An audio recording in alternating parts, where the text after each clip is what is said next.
जी नमस्कार, मैं हूं शैलेंद्र चौधरी। स्वागत करता हूं मैं आपका आपके अपने YouTube channel learn with Shailendra में। सीटेट 14 दिसंबर पेपर 2 की आंसर की मैं आप लोग को करा रहा हूं।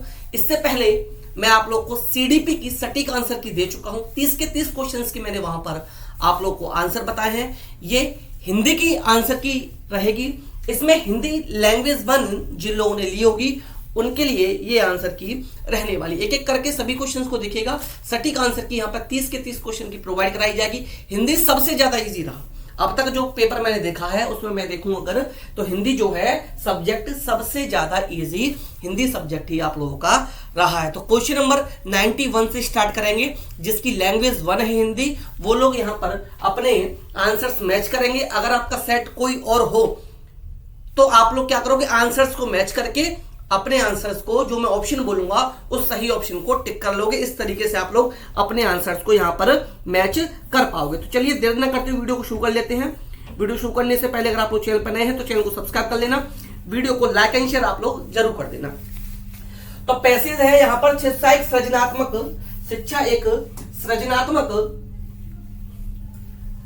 एवं सांस्कृतिक कार्य है। तो इसमें मैं थोड़ा सा इसको पढ़ने में इसको टाइम वेस्ट नहीं करूंगा। पैसेज में मैं टाइम वेस्ट आप लोगों का नहीं करना चाहूंगा।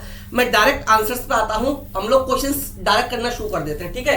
क्वेश्चंस हम लोग यहां से करते रहेंगे। 91 क्वेश्चन हम लोग देख लेते हैं। 91 तो 91 क्वेश्चन की अगर बात करें तो मेरी पीडीएफ हिंदी की जिन्होंने पढ़ी है वहां से डायरेक्ट क्वेश्चन आपको ये मिल गया होगा। क्वेश्चन नंबर पहला और पेपर के अकॉर्डिंग 91 क्वेश्चन जो है ये पहला ही क्वेश्चन आपको डायरेक्ट मेरी हिंदी ग्रामर की जो पीडीएफ है वहां से मिला होगा कि निम्न में से कौन सा शब्द निम्न में से एक प्रत्यय का प्रयोग हुआ है। किस शब्द में एक प्रत्यय का प्रयोग हुआ है? तो ऑप्शन नंबर 1 देखें, समाज। समाज में अगर मैं एक प्रत्यय लगा दूंगा तो हमारा सामाजिक वर्ड बन जाएगा। तो यानी कि ऑप्शन नंबर 1 जो है 91 का ये आपका करेक्ट आंसर बन जाएगा। क्वेश्चन नंबर 2 की तरफ चलते हैं। क्वेश्चन नंबर 2 या 92 कहेंगे। 92 निम्नलिखित में से कौन सा शब्द कारक चिन्ह नहीं है? कारक चिन्ह नहीं है तो की कारक चिन्ह है, से कारक चिन्ह है, के लिए कारक चिन्ह है। मेरी पीडीएफ में डायरेक्ट जो 8 कारक हैं सब मैंने बढ़ा रखे हैं ये। लेकिन अगर मैं ऑप्शन नंबर 2 की तरफ चलूं, ऑप्शन नंबर 2 जो है तथा, तथा जो है एक कारक चिन्ह नहीं होता, ये अव्यय होता है। ये क्या होता है? अव्यय होता है। अव्यय कौन से शब्द होते हैं? जिनमें किसी प्रकार का विकार नहीं किया जा सकता, जिनमें किसी प्रकार का परिवर्तन नहीं किया जा सकता। यानी कि 92 का ऑप्शन नंबर 2 तथा जो है ये आपका कारक चिन्ह नहीं होगा। क्वेश्चन नंबर 93 की तरफ चलते हैं कि प्रचलित परंपराओं के औचित्य के बारे में सोचने की प्रेरणा कौन देता है? ये क्वेश्चन जो है ये आपके पैसे से पूछा गया क्वेश्चन है। शिक्षा, पुस्तकें, पर्यावरण और धर्म। तो इसका जो करेक्ट आंसर है क्वेश्चन नंबर 93 का ऑप्शन नंबर 1 पैसे से इसका आंसर निकलेगा। शिक्षा जो है इस क्वेश्चन का करेक्ट आंसर आप लोगों का रहने वाला है। क्या रहेगा? शिक्षा इसका करेक्ट आंसर बनेगा। क्वेश्चन नंबर 94 भी आपका गद्यांश से पूछा गया है कि गद्यांश के अनुसार कौन सा वाक्य सही है? गद्यांश के अनुसार कौन सा वाक्य सही है? ऑप्शन ए, संस्कृति की मुख्य विशेषता उसका एकीकरण है। ऑप्शन 2, संस्कृति में किसी भी प्रकार का आदान प्रदान नहीं होता। ऑप्शन 3, संस्कृति में गतिशीलता का अभाव है। और ऑप्शन 4, संस्कृति हमेशा प्रगतिशील है। तो इसका जो करेक्ट आंसर बनेगा ऑप्शन नंबर 4 जो है कि संस्कृति हमेशा प्रगतिशील है। क्वेश्चन नंबर 94 का ऑप्शन नंबर 4 यहां पर करेक्ट आंसर आप लोगों का बन जाएगा। अगले क्वेश्चन की तरफ आएंगे हम। क्वेश्चन नंबर 94 हो गया। 95 की तरफ हम लोग चलेंगे। 3 क्वेश्चन यहां से हमारे कवर हो जाएंगे। 95, 96, 97। 95, 96, 97 कवर हो जाएंगे। कोई भी संस्कृति किसी देश काल के सापेक्ष होती है। इस वाक्य से आशय क्या है? इस वाक्य से क्या आशय है? क्वेश्चन नंबर 95 का जो करेक्ट आंसर बनेगा पैसे से जो आंसर निकलेगा कि संस्कृति समय एवं स्थान के अनुसार स्वयं में परिवर्तन लाती है। तो क्वेश्चन नंबर 95 का यहां पर ऑप्शन नंबर 2 जो है ये करेक्ट आंसर बन जाएगा। ऑप्शन नंबर 2 यहां पर करेक्ट आंसर आप लोगों का बन जाएगा क्वेश्चन नंबर 95 का। 96 की तरफ चलते हैं। 96 क्वेश्चन है कि संस्कृति पर तरह तरह के प्रभाव पड़ते हैं। यह बात कैसे समझी जा सकती है? यह बात कैसे समझी जा सकती है कि संस्कृति पर तरह तरह के प्रभाव पड़ते हैं? तो ऑप्शन ए, जब शिक्षा को धर्म से जोड़कर देखा जाए। ऑप्शन बी, जब शिक्षा को संस्कृति से अलग करके देखा जाए। ऑप्शन सी, जब शिक्षा को संस्कृति से जोड़कर देखा जाए। और ऑप्शन डी, शिक्षा को पृथक रूप से देखा जाए। तो क्वेश्चन नंबर 96 जो है इसका ऑप्शन नंबर 3, जब शिक्षा को संस्कृति से जोड़कर देखा जाएगा तब संस्कृति पर तरह तरह के प्रभाव पड़ेंगे। ऑप्शन 3 करेक्ट आंसर बन जाएगा।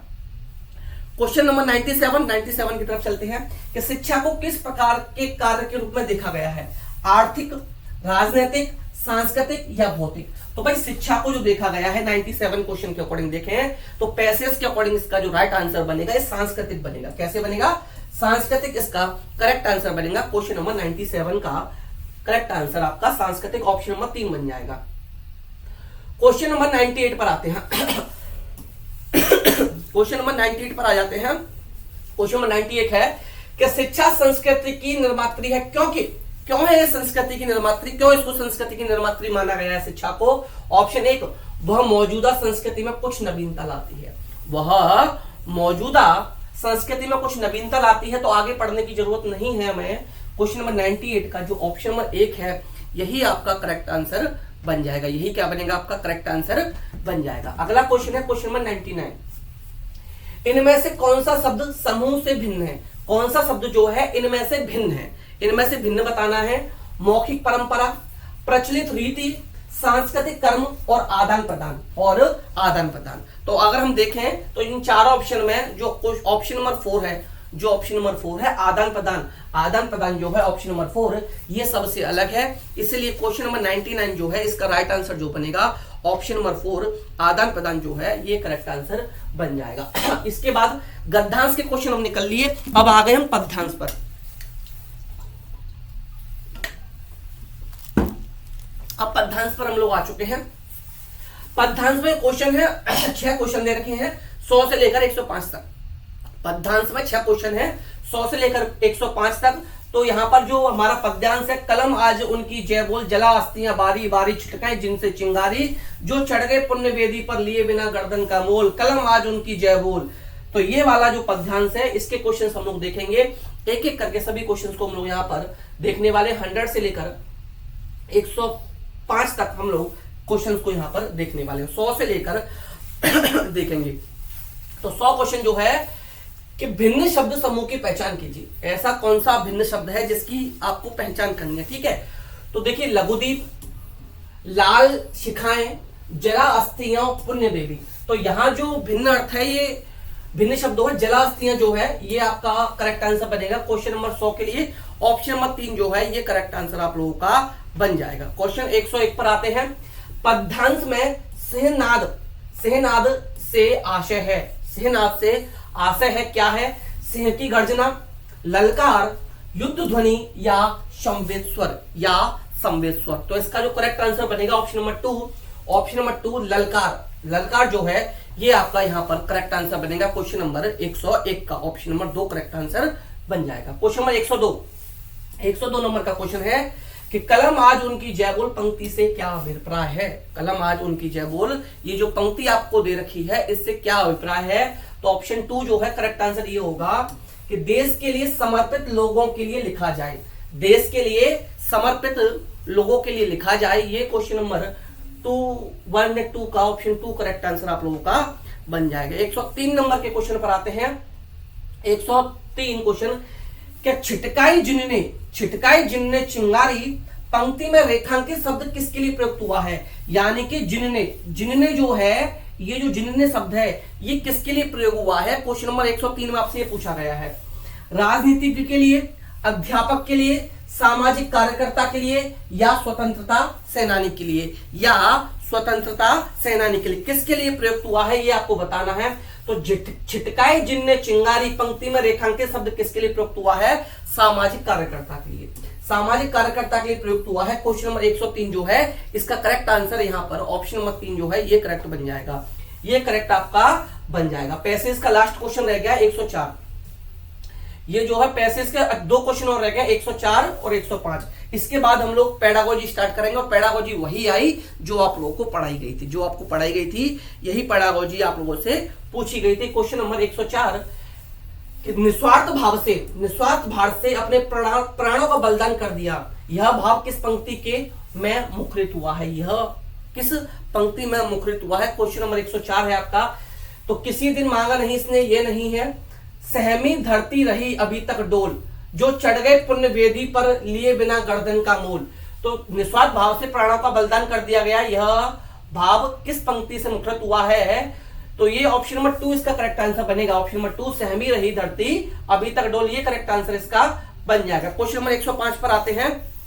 क्वेश्चन नंबर 105 कि इस पद्यांश में कौन सी भावना अभिव्यक्त हुई है? कौन सी भावना? देश प्रेम, समाज सुधार, प्रकृति प्रेम और पाखंड विरोध। तो इसका जो करेक्ट आंसर है ऑप्शन नंबर 1 है देश प्रेम। देश प्रेम जो है इस क्वेश्चन का करेक्ट आंसर यहां पर बनेगा। देश प्रेम जो है इस क्वेश्चन का करेक्ट आंसर यहां पर बनेगा। अब हम देखेंगे यहां से पेडागोजी। अब हम यहां से पेडागोजी देखने वाले हैं। पेडागोजी के क्वेश्चंस को हम लोग यहां से एक एक करके देखेंगे। 106 से लेकर 130 तक आपकी जो रहेगी, 120 तक अब आपके पेडागोजी के 15 क्वेश्चन यहां पर रहने वाले हैं। तो 106 नंबर का क्वेश्चन है कि अर्पणा कक्षा 5 की शिक्षार्थी यह समझती है कि किसी ऑडियो या बातचीत का अर्थ समझने के लिए श्रवण में प्रत्येक ध्वनि, शब्दों फिर वाक्यों को सुनना शामिल है। वह श्रवण अधिगम की किस उपागम युक्ति में विश्वास रखती है? किस में विश्वास रखती है? Question number 106। तो यहां पर जो आंसर बनेगा, शीर्ष अधोमुखी उपागम टॉप डाउन, अधो शीर्षमुखी उपागम बॉटम अप। तो इसका करेक्ट आंसर जो है 106 का ऑप्शन नंबर 2 जो है यही करेक्ट बन जाएगा। 106 का ऑप्शन नंबर 2 अधो शीर्षमुखी उपागम, ये यहां पर इसका करेक्ट आंसर बन जाएगा। ये यहां पर इसका करेक्ट आंसर बन जाएगा। क्वेश्चन नंबर 107 पर आते हैं। क्वेश्चन नंबर 107 कि कक्षा 6 की अध्यापक आज पढ़ी जाने वाली भाषा सामग्री को शिक्षार्थियों के पूर्व ज्ञान और अनुभव से जोड़ने के लिए वार्म अप गतिविधि करवाती है।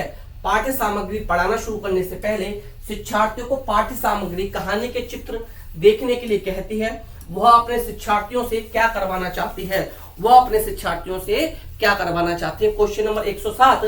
तो 107 का जो ऑप्शन नंबर 4 है कि चित्रों को समझने की क्षमता विकसित करना। चित्रों को समझने की क्षमता विकसित करना, क्वेश्चन नंबर 107 का ऑप्शन नंबर 4 जो है यहां पर ये करेक्ट आंसर आप लोगों का बन जाएगा। अगर आपने अभी तक सीडीपी की आंसर की नहीं देखी तो मैं सीडीपी के आंसर की भी डाल चुका हूं चैनल पर, वहां से जाकर सीडीपी के आंसर की देख लो। और इसके बाद आपको इंग्लिश की आंसर की मिल जाएगी, उसके बाद एसएसटी के आंसर की मिल जाएगी, मैथ्स और साइंस की आंसर की भी आपको लगातार इसी चैनल पर मिलती रहेंगी। सभी आंसर्स की को आप लोग देखकर जरूर जाना, एक भी आंसर की आपको छोड़नी नहीं है, सटीक आंसर की आपको यहाँ पर प्रोवाइड कराई जा रही है। तो क्वेश्चन नंबर 108 पर आ जाते हैं। Question number 108, question number 108, question number 108, ठीक है ना, कि शिक्षार्थियों द्वारा हुए अधिगम के उदाहरणों का सतत रूप रखा गया रिकॉर्ड क्या कहलाता है? सतत रूप रखा गया रिकॉर्ड क्या कहलाता है? Question number 108। भाई कई बार बताया था, चिल्ला चिल्ला कर इसका आंसर बताया था कि ये क्वेश्चन किसी न किसी पेडागोजी में तो आएगा, चाहे हिंदी में आ जाए या मैथ्स में आ जाए, ईवीएस में आ जाए, तीनों में मैंने पढ़ा रखा था और हिंदी पेडागोजी में आखिर तक वही ऑप्शन आ गया। ऑप्शन भी वही दे रखे हैं, कुछ भी बदलाव नहीं है। Option 1 portfolio, option number 1 portfolio यहां पर करेक्ट आंसर हो जाएगा। Option number 1 portfolio correct answer हो जाएगा। जिस भी बच्चे ने पेपर दिया भाई बहुत कमजोरी बच्चा है, इस क्वेश्चन को भी सही नहीं करके आ पाया ये, ठीक है। क्वेश्चन नंबर 109 पर आते हैं। क्वेश्चन नंबर 109, निम्नलिखित में से कौन सा भाषा के बारे में जानना से संबंधित है? भाषा के बारे में जानना से संबंधित है। ऑप्शन ए घोषणात्मक ज्ञान, ऑप्शन बी प्रक्रियात्मक ज्ञान, ऑप्शन सी व्याकरणात्मक ज्ञान और ऑप्शन 4 युक्ति परक दक्षता। तो ऑप्शन 2 जो है इसका प्रतिक्रियात्मक ज्ञान, ऑप्शन 2 जो है क्वेश्चन नंबर 109 का ऑप्शन 2 करेक्ट आंसर यहां से आपका बन जाएगा। अब आते हैं क्वेश्चन नंबर 110 पर। क्वेश्चन नंबर 110 पर आ जाते हैं। क्वेश्चन नंबर 110 है कि निम्नलिखित में से कौन सा कथन भाषा की बोली के बारे में सही है? कौन सा कथन भाषा की बोली के बारे में सही है? तो क्वेश्चन 10 का जो ऑप्शन नंबर 1 है, क्वेश्चन नंबर 10 जो है इसका ऑप्शन नंबर 1 कि भाषा की बोलियां एक क्षेत्र से दूसरे क्षेत्र में भिन्न भिन्न होती हैं। जी हाँ, बिल्कुल होती हैं कि भाषा की बोलियां एक क्षेत्र से दूसरे क्षेत्र में भिन्न भिन्न होती हैं। क्वेश्चन नंबर 10 का 110 का ऑप्शन नंबर 1 करेक्ट आंसर हो जाएगा। अगर आपका कोई अलग सेट है तो आप लोग ऊपर नीचे क्वेश्चंस हो रहे होंगे, वहां से आप लोग देखते चलिए। ऑप्शन में बोलता चल रहा हूं, ऑप्शन जिस ऑप्शन पे लिखा हो, यहाँ 1 में है, हो सकता है आपके में 2 पे लिखा हो, 3 पे लिखा हो, 4 पे लिखा हो, उसके अकॉर्डिंग आप लोग मैच करते चलना। क्वेश्चन नंबर 111 पर आ जाओ। क्वेश्चन नंबर 111 पर आ जाओ भाई। इससे पहले सीडीपी के आंसर की डाल दी है और इसके बाद और भी आंसर की चैनल पर मिलती रहेंगी। सभी आंसर की को एक एक करके देख लेना, टाइम वेस्ट मत करना अपना, ठीक है। फटाफट सभी आंसर की देखते चलना, सभी आंसर की आपको मिल जाएंगी। क्वेश्चन नंबर 111, क्वेश्चन नंबर 111 है कि सामग्री की प्रामाणिकता किससे संबंधित है? सामग्री की प्रामाणिकता किससे संबंधित है? ऑप्शन 1 अध्यापक द्वारा अपनी कक्षा के लिए लिखी गई सामग्री, ऑप्शन 2 87 लोगों द्वारा विकसित या लिखित सामग्री, ऑप्शन 3 जीवन के वास्तविक संदर्भों में विकसित या लिखित सामग्री, और ऑप्शन 4 वह सामग्री जो बच्चे घर से लेकर आते हैं। भाई क्या टिक करके आया बच्चा, कहने दे भाई क्या पढ़ के गया था ये। इसका करेक्ट आंसर जो बनेगा ऑप्शन नंबर 3 जो है 111 का, कि जीवन के वास्तविक संदर्भों में विकसित या लिखित सामग्री, इसका करेक्ट आंसर बन जाएगा। अगला है क्वेश्चन नंबर 112। क्वेश्चन नंबर 112 है यहां पर कि कक्षा 6 की अध्यापिका बोलने से संबंधित किसी गतिविधि के लिए निम्नलिखित कार्य तैयार करती है। रेगिस्तान और उसकी जलवायु स्थिति के बारे में कोई 5 वाक्य बोलिए, कोई 5 वाक्य बोलिए। Question number 112। तो क्या यह एक अच्छा या अच्छा कार्य नहीं है? अपने उत्तरोत्तर कार्य का चयन कीजिए। तो इस क्वेश्चन का जो करेक्ट आंसर बनेगा क्वेश्चन नंबर 112 का ऑप्शन नंबर 1, यह एक अच्छा कार्य है, क्योंकि शिक्षार्थियों ने भूगोल की किताब में रेगिस्तान के बारे में पढ़ा होगा, इसलिए उनके पास बोलने के लिए सामग्री है, इसलिए उनके पास बोलने के लिए सामग्री है। क्वेश्चन 112 का ऑप्शन 1 करेक्ट आंसर आपका बन जाएगा। चैनल को भाई सब्सक्राइब करते चलिएगा, जो लोग चैनल पर नए हैं या जिन्होंने अभी तक चैनल को सब्सक्राइब नहीं किया, आप लोग चैनल को सब्सक्राइब कर लेना, वीडियो को लाइक एंड शेयर जरूर करते चलेंगे भाई। Question number 113।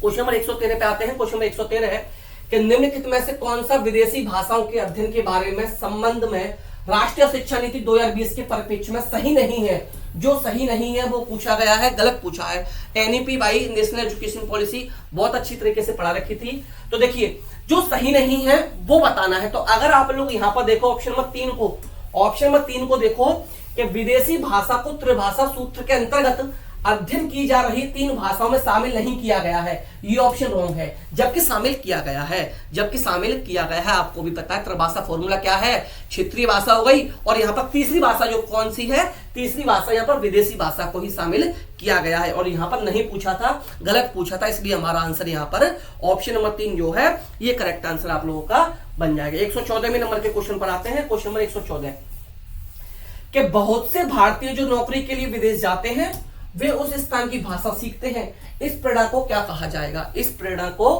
कहा जाएगा? समाकलन और यांत्रिक दोनों प्रकार की प्रेरणा, समाकलनात्मक प्रेरणा, यांत्रिक प्रेरणा, या यह न तो यांत्रिक है और न ही समाकलन प्रेरणा है। तो ऑप्शन नंबर 2 करेक्ट होगा, समाकलनात्मक प्रेरणा कहा जाएगा। समाकलनात्मक प्रेरणा इसको कहा जाएगा। 115वें क्वेश्चन पर आ जाते हैं। क्वेश्चन नंबर 115 पे आते हैं कि भाषा अधिगम में सर्वांगी सिस्टमिक दक्षता क्या है? भाषा अधिगम में सिस्टमेटिक या सर्वांगी दक्षता क्या कहलाती है? क्वेश्चन नंबर 115 क्या कहलाती है भाई? तो ऑप्शन 1 जो है ये करेक्ट बनेगा कि इस बात को समझना और प्रयोग में लाना कि भाषा एक व्यवस्था के रूप में कार्य करती है।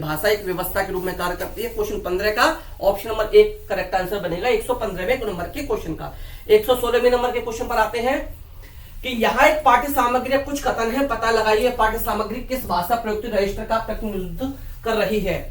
भारत का संविधान प्रत्येक व्यक्ति को समान रूप से देखता है। इसका तात्पर्य यह हुआ कि देश के प्रत्येक व्यक्ति, महिला और पुरुष, सभी धर्मों, जातियों, आदिवासी, शैक्षिक और आर्थिक पृष्ठभूमि के सभी को समान रूप से देखना। इसका तात्पर्य यह नहीं है कि असमानता समाप्त हो चुकी है। असमानता नहीं होनी चाहिए, कम से कम लोकतांत्रिक भारत के सभी व्यक्तियों की समानता का सिद्धांत मायने रखता है। तो इसका जो करेक्ट आंसर बनेगा, इसका ऑप्शन नंबर 2 जो है क्वेश्चन नंबर 116 का सामाजिक विज्ञान प्रयुक्ति, ये इसका करेक्ट आंसर यहां से बन जाएगा। 116 का ऑप्शन नंबर 2 करेक्ट आंसर बनेगा। क्वेश्चन नंबर 117 पर आते हैं। क्वेश्चन नंबर 117 पर हम लोग यहां पर आ चुके हैं। क्वेश्चन नंबर 117, निम्नलिखित में से कौन सा कार्य समेकित अधिगम कौशलों को सम्मिलित करता है? रोल प्ले करता है, प्रोजेक्ट कार्य, कोई एक आलेख या आर्टिकल। तो इसका 117 का जो है क्वेश्चन नंबर 117 का ऑप्शन 1 जो है ये करेक्ट आंसर यहां पर बन जाएगा। क्वेश्चन नंबर 118, निम्नलिखित में से कौन सी शास्त्रीय भाषा नहीं है? शास्त्रीय भाषा कौन सी नहीं है क्वेश्चन नंबर 18 में बताना है। तमिल है, संस्कृत है, तेलुगु है, हिंदी नहीं है, और जो नहीं है वही पूछा गया था, इसलिए हमारा ऑप्शन डी जो है ऑप्शन 4 ये करेक्ट आंसर बन जाएगा। क्वेश्चन 119, क्वेश्चन नंबर 119 पर आते हैं कि निम्न में से कौन सी युक्ति संदर्भ में व्याकरण शिक्षण से संबंधित है? संदर्भ में भाषा की सामग्री प्रस्तुत करना, शिक्षार्थियों का ध्यान भाषा की सामग्री की ओर दिलाना, जीवन की वास्तविक परिस्थितियों में भाषा प्रयोग के योग्य बनाना, शिक्षार्थियों को ध्यान खोजबीन के द्वारा नियमों की ओर दिलाना। इसका करेक्ट आंसर क्या बनेगा? क्वेश्चन 119 तो स्कीमा का सृजन क्वेश्चन नंबर 119 का राइट आंसर यहां पर बन जाएगा। लास्ट क्वेश्चन है हिंदी का, इसके तुरंत बाद आ जाओ इंग्लिश कराऊंगा, उसके बाद एसएसटी कराऊंगा, उसके बाद मैथ साइंस कराऊंगा, ठीक है ना। सब कुछ मिलेगा इसी चैनल पर। चैनल को सब्सक्राइब कर लेना, वीडियो को लाइक एंड शेयर कर देना। और सीडीपी की पेडागोजी नहीं देख के आए आप लोग तो सीडीपी के आंसर की इससे पहले देखाओ, इसके बाद लगातार आंसर की चलती रहेंगी। क्वेश्चन नंबर 120 निम्नलिखित में से किन्हें ग्रहणशील रिसेप्टिव कौशल के रूप में माना जाता है? 4 होते हैं, सुनना, बोलना, पढ़ना, लिखना। तो हम लोग ग्रहण किससे करते हैं? ग्रहण करते हैं भाई सुनकर और पढ़कर। ग्रहण करते हैं सुनकर, लिखकर ग्रहण नहीं करते। पठन और बोलना, बोलना और लेखन, श्रवण और पठन, श्रवण और पठन, सुनकर और पढ़कर ग्रहण करते हैं। तो 120 का 4 बनेगा। ये हमारी हिंदी की सटीक आंसर की थी। लैंग्वेज 2 इंग्लिश जिन्होंने ली होगी फटाफट वो आंसर आ जाओ, इसके बाद वे आंसर की आपको चैनल पर देखने के लिए मिल जाएगा। आई होप ये 30 के 30 क्वेश्चन की सटीक आंसर की आपको मिली होगी। ऐसे सभी सब्जेक्ट की 1 बाय 1 आपको मिलती रहेगी। आई होप वीडियो आपको पसंद आया होगा। वीडियो पसंद आए तो वीडियो को लाइक कीजिए, शेयर कीजिए। जो लोग चैनल पर नए हैं वो लोग चैनल को सब्सक्राइब कीजिए। मिलते हैं नेक्स्ट वीडियो में, तब तक आप लोग हंसते रहिए, मुस्कुराते रहिए, सीटेट पास करने के लिए पढ़ते रहिए। और कमेंट में ये जरूर बता के जाना कि आपके कितने क्वेश्चन 30 में से सही गए। जल्दी से फटाफट आ जाओ दूसरी आंसर की के लिए।